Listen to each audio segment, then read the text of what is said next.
அன்பு சொந்தங்கள் அனைவருக்கும் வணக்கம். இன்னைக்கு ஆடி கிருத்திகை, முருகனுக்கு விசேஷமான நாள். அவன் முருகனுக்கு படைக்கிறதுக்காக பாசிப்பருப்பு பாயாசம் வைக்கிறேன்.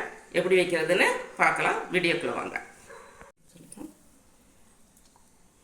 அதுக்கு தேவையான பொருள்: பாசிப்பருப்பு 1 கப்பு, வெல்லம் 1 கப்பு, கொஞ்சம் தேங்காய், முந்திரி, திராட்சை, பச்சரிசியை ஒரு 1/4 டம்ளரு ஒரு அரை மணி நேரத்துக்கு முன்னாடி ஊற வச்சு வச்சுருக்கேன்.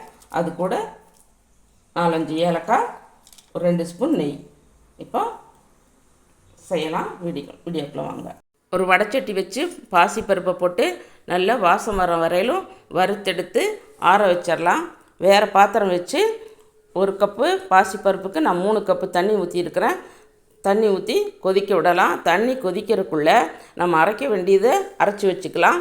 தேங்காயும் ஏலக்காயும் போட்டு முதல்ல நல்லா நைஸாக அரைச்சி எடுத்துட்டு, அது கூட நம்ம அரிசி ஊற வச்சதையும் போட்டு நல்லா நைஸாக அரைச்சி எடுத்து வச்சுக்கிட்டு, நல்லா பாசிப்பருப்பை கழுவி தண்ணி கொதிச்சுன்னு முன்னாடி போட்டுட்டு, வேகிறதுக்குள்ளே இன்னொரு பாத்திரத்தில் வெல்லத்தை போட்டு தண்ணி அரை டம்ளர் தண்ணி ஊற்றி நல்லா வெல்லத்தை கரைச்சி வச்சுக்கலாம்.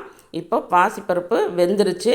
வெந்த பின்னாடி நல்ல கரண்டியாலேயே நல்லா மசிச்சு விட்டுட்டு, நம்ம கரைச்சி வச்ச வெள்ளைப்பாகையும் வடிகட்டி ஊற்றிக்கிட்டு, கூடையே நம்ம அரைச்சி வச்ச தேங்காயும் அரிசியும் அரைச்சி வச்ச விழுத அதில் ஊற்றி நல்லா கலக்கி விட்டுட்டு, இன்னொரு வடைச்சட்டி வச்சு 2 ஸ்பூன் நெய்யை ஊற்றி, கூடையே ஒரு கைப்பிடி முந்திரியும் ஒரு கைப்பிடி திராட்சையும் போட்டு வறுத்தெடுத்து அந்த பாயாசத்தில் கொட்டினா சுவையான சூப்பரான பாசிப்பருப்பு பாயாசம் ரெடி.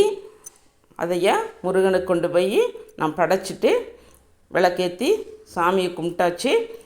துளசி செடிக்கும் தண்ணி ஊற்றி கும்பிட்டுட்டு, முருகனும் எல்லாம் சூப்பராக நல்லா மன திருப்தியாக சாமி கும்பிட்டுட்டு வச்சுட்டு, சாயங்காலமாக பாயாசம் இருக்கிறதுனால இந்த பிள்ளைங்க வடை கேட்டதுனால நான் சாயங்காலமாக வடைக்கு ஊற வச்சு வடையும் செஞ்சு வடை பாயாசத்தோட பிள்ளைகளுக்கு கொடுத்தேன்.